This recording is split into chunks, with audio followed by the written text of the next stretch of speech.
தற்பொழுது நாங்க இந்த எண்கோளங்கள் சீரீஸ்ல வந்து குறைவடையும் எண்கோளங்கள் வரக்கூடிய கேட்டகரிய எவ்வாறு செய்ய முடியும் என்ற ஒரு விடயத்தை நாங்க வந்து அவதானிப்போம். இது மிகவும் இலகுவானது. இந்த எண்கோளங்களை நாங்க அவதானிச்சு கொண்டு போகும் பொழுது இது தொடர்ச்சியாக குறைவடைந்து கொண்டே செல்லுது. குறைஞ்சி கூட்டுற இந்த மாதிரி எல்லாம் இல்லை, தொடர்ச்சியாக குறைந்து கொண்டே செல்லுது. அந்த குறைந்து கொண்டு செல்லும் பொழுது இந்த குறைவடைதலை நாங்க அவதானிச்சமாக இருந்தா 164ல இருந்து 140 வரைக்கும் தான் குறைவடைஞ்சிருக்குது. இந்த ரேஞ்சுமே வந்து ஒரு பெரிய அளவுல இல்லை, ஒரு சின்ன அளவுல தான் இருக்குது.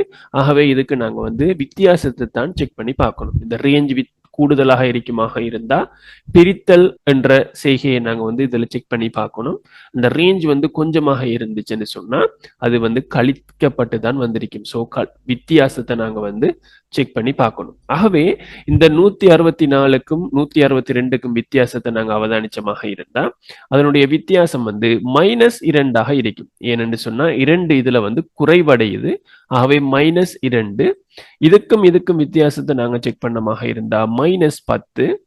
அதன் பிறகு இதுக்கும் வித்தியாசத்தை செக் பண்ணமாக இருந்தா -2. 2 குறைவடைந்து இது வந்திருக்குது.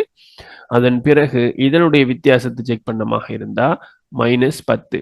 ஆகவே இதுகளை நாங்க அவதானிச்சு கொண்டு போகும் பொழுது உங்களுக்கு தெரியும் 2, 10, 2, 10. ஆகவே அடுத்ததாக இந்த நம்பர்ஸ் வந்து ரிப்பீட் ஆகி கொண்டிருக்கிறது.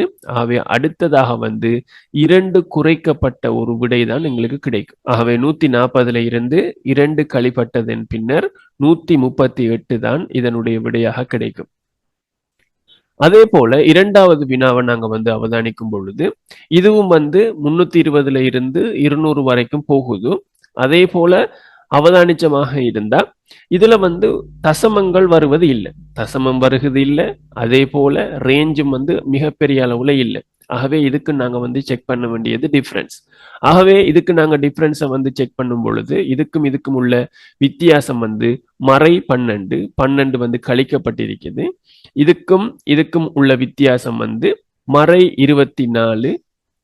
அதே போல இதுக்கும் உள்ள வித்தியாசத்தை நாங்க அவதானிச்சமாக இருந்தா மறை 36.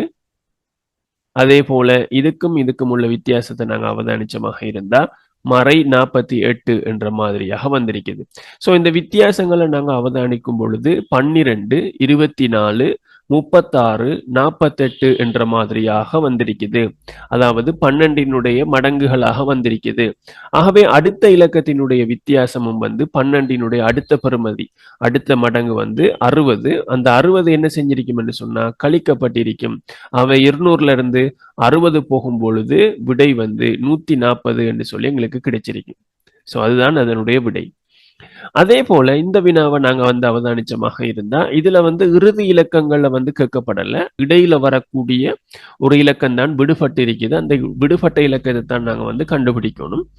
அதே போல இதனுடைய ரேஞ்சை நாங்க வந்து அவதானிச்சமாக இருந்தா 30,000 சொச்சத்துல இருக்குது, 6ல இருக்குது.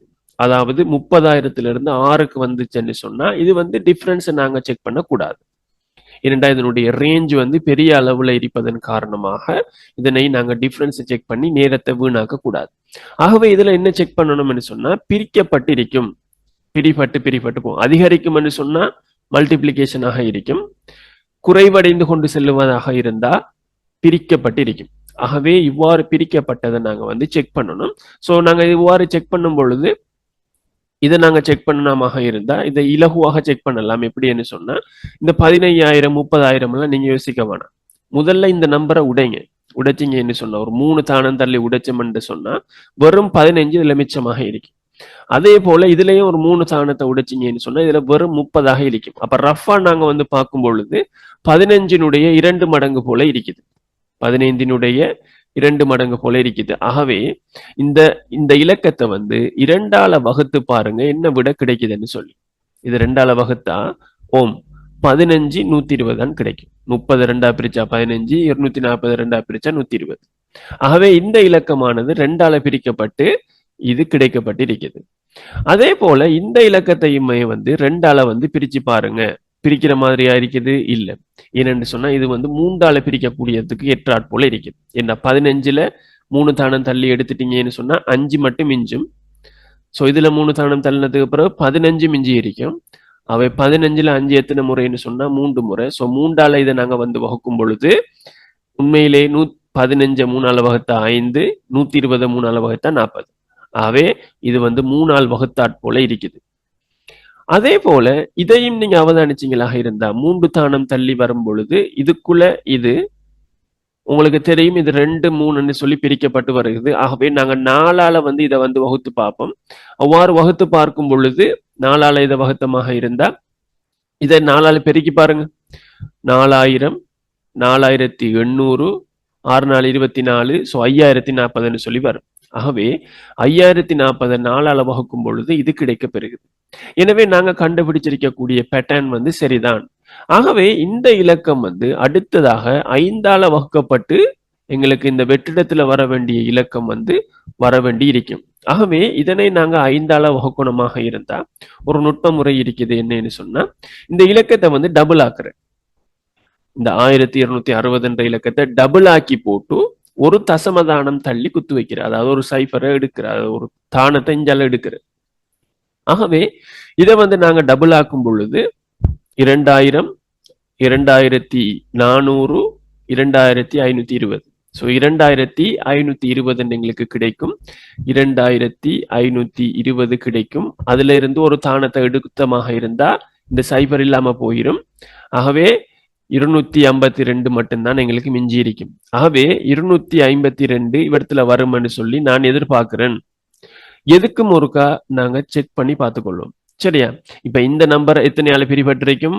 6ஆல வகுக்கப்பட்டிருக்கும். ஸோ இதை வந்து 6ஆல வகுத்து பாருங்க.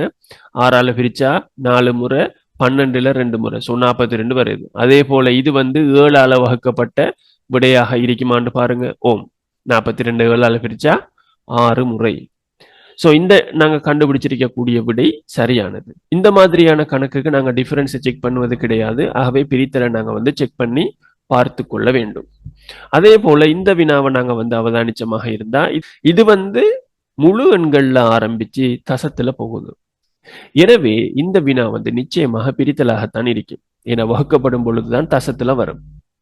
ஆகவே இதுல நாங்க எப்படி இந்த கணக்கு செய்யணும்னு சொன்னா இதுலயும் வந்து ஒரு 2 தானத்தை எடுப்போம். இதுலயும் 2 தானத்தை எடுத்துட்டோம்னு சொன்னா 11ல 2 2 எத்தனை முறை எடுக்கலும்னு ஒரு செக் பண்ணி பார்ப்போம்.